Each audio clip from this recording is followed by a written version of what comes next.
જય શ્રી કૃષ્ણ વૈષ્ણવો કે જેનું સ્મરણ કરવા માત્રથી કે દર્શન કરવાથી આપણા લૌકિક અને અલૌકિક સઘળા મનોરથો પૂર્ણ થાય છે. તેવા શ્રી ગોવર્ધન ગિરિરાજજી પોતાના ભક્તોની ઈચ્છાઓ કેવી રીતે પૂર્ણ કરે છે, તેમજ શ્રી ગિરિરાજજી ભક્તોને કેવી રીતે અને કયા કયા સ્વરૂપે દર્શન આપે છે વગેરે બાબતની ચર્ચા આપણે આજના સત્સંગમાં કરીશું.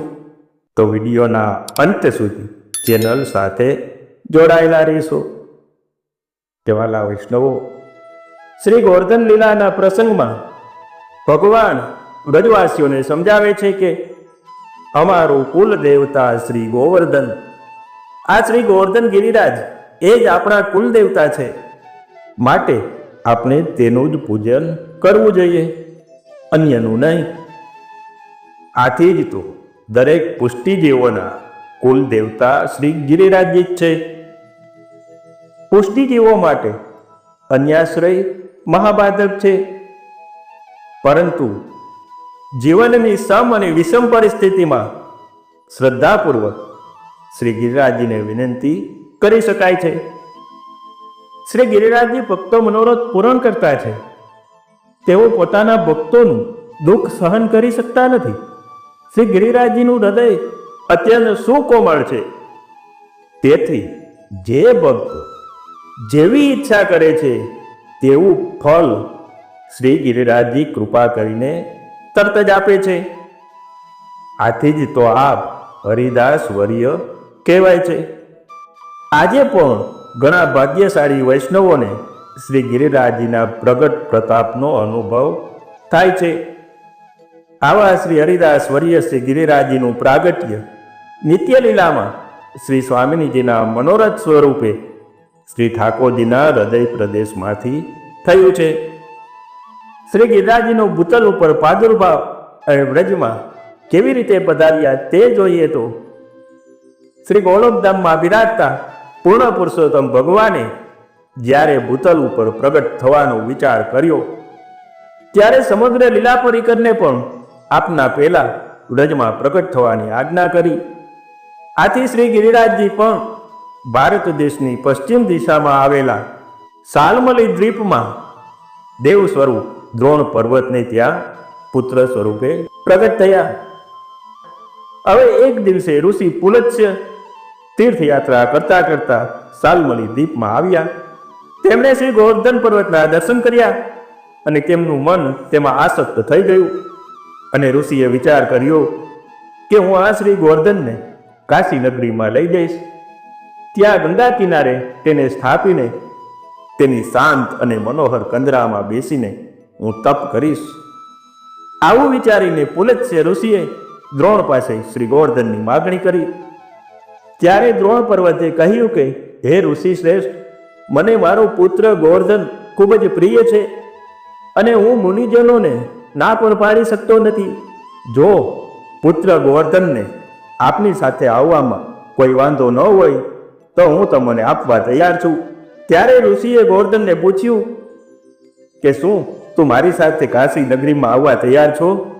ત્યારે શ્રી ગોવર્ધને કહ્યું કે હે મુનિ, હું મારા પિતાશ્રીનું વચન કેવી રીતે ઉથાપી શકું? પરંતુ મને પહેલા એ જણાવો કે હું 8 ગાવ લાંબો, 2 ગાવ ઊંચો અને 5 ગાવ પહોળો છું.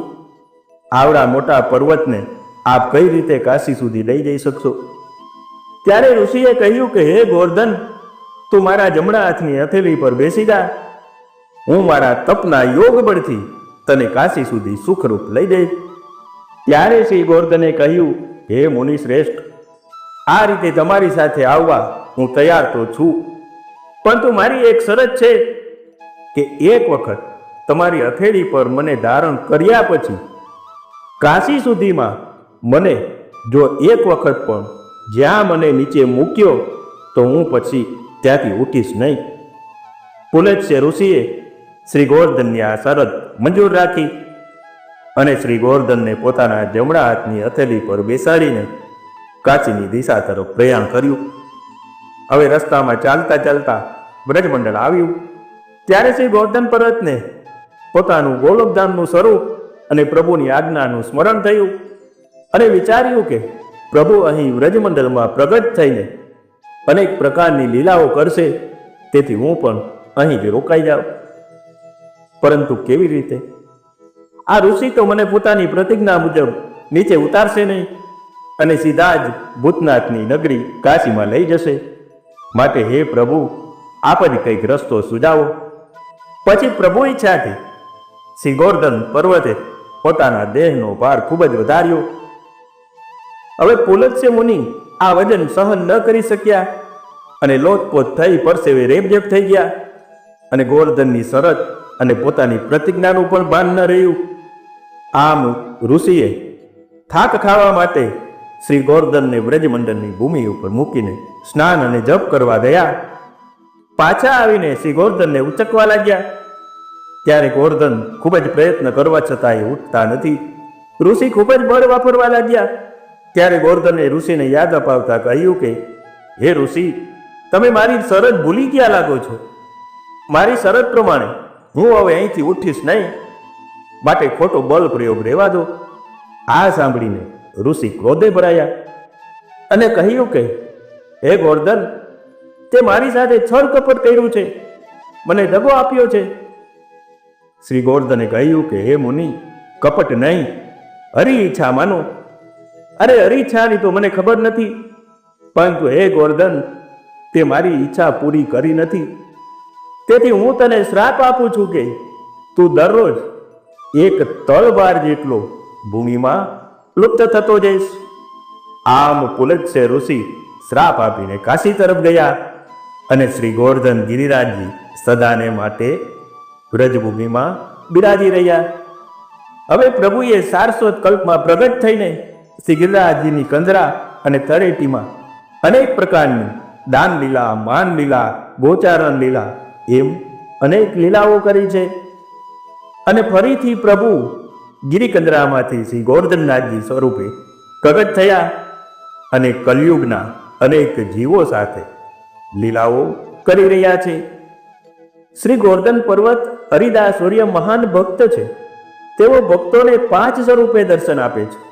એક તો જે સ્થૂળ સ્વરૂપે એટલે કે પર્વત સ્વરૂપે જે આપણને દર્શન થાય છે તે સ્વરૂપ.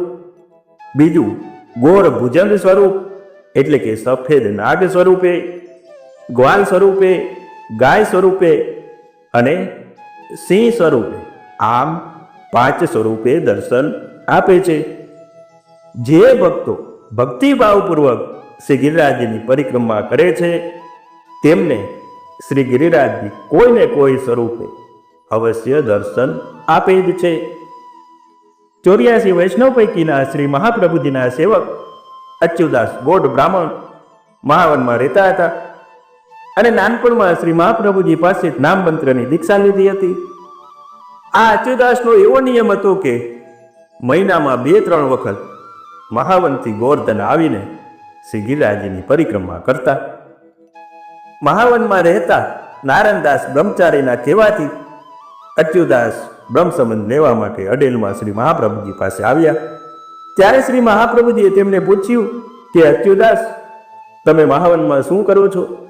ત્યારે તેમણે કહ્યું કે મહારાજ, હું ગોવર્ધન જઈને મહિનામાં 2-3 વખત શ્રી ગિરિરાજની પરિક્રમા કરું છું. ત્યારે આપે પૂછ્યું કે શ્રી ગિરિરાજની પરિક્રમા કરતા કરતા શું તમોએ ક્યારેય કોઈ ચમત્કાર જોયો છે? ના મહારાજ, હજી સુધી મને એવો કોઈ ચમત્કારનો અનુભવ થયો નથી.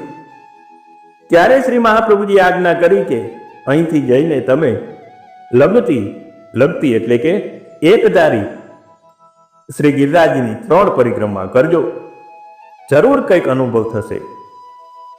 આથી અચ્યુદાસ પટેલથી મહાવન આવીને નારાયણદાસને સબરી વાત કરીને ગોવર્ધન આવ્યા અને રાત રોકાયા. જ્યારે 1 પહર રાત્રિ રહી ત્યારે માનસિંગંગામાં સ્નાન કરી પહેલી પરિક્રમાનો પ્રારંભ કર્યો. તે બપોર પહેલા પૂર્ણ કરી. બીજી પરિક્રમા શરૂ કરી, જે સાંજ સુધીમાં પૂર્ણ કરી. હવે ત્રીજી પરિક્રમા શરૂ કરી. પરિક્રમા કરતા કરતા અપ્સરા કુંડ પાસે આવ્યા. રાત્રિની 1 ઘડી વીતી ગઈ હતી. અચ્યુતદાસ થાકી ગયા હતા, ભૂખ પણ લાગી હતી, પરંતુ પરિક્રમા ચાલુ જ રાખી. હવે રસ્તામાં એક ગ્વારિયા સામે આવ્યો અને કહ્યું કે બાવરે વિરાગી કહાં જાય છે? રસ્તામાં આગળ એક સિંહ ઊભો છે, તો પાછો ફરી જાય. પરંતુ અચ્યુતદાસે તેની વાત ન માની. કહ્યું કે શ્રી મહાપ્રભુજીની આજ્ઞા છે કે 3 પરિક્રમા લગતી કરવી, તેથી પાછું ફરવું તો નથી જ. પછી આગળ જતા એક સિંહને જોયો.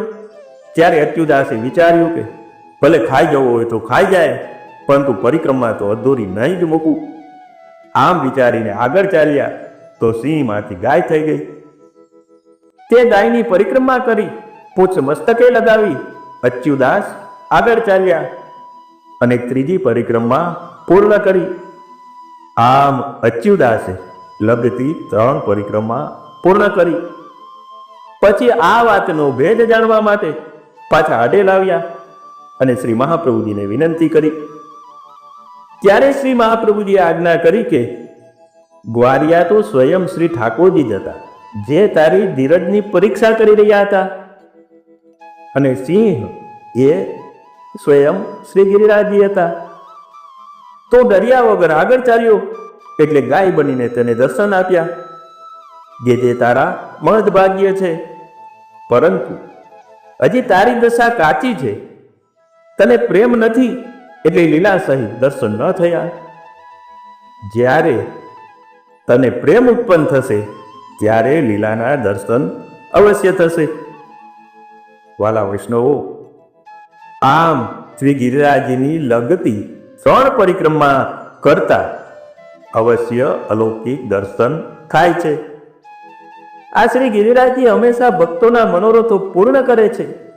આપણા જીવનની સમ વિષમ પરિસ્થિતિમાં ક્યારેય પણ અન્યાશ્રય તો ન જ કરવો, પરંતુ શ્રી ગિરિરાજજીનું સ્મરણ કરવું અને યથાયોગ્ય વિનંતી કરવી.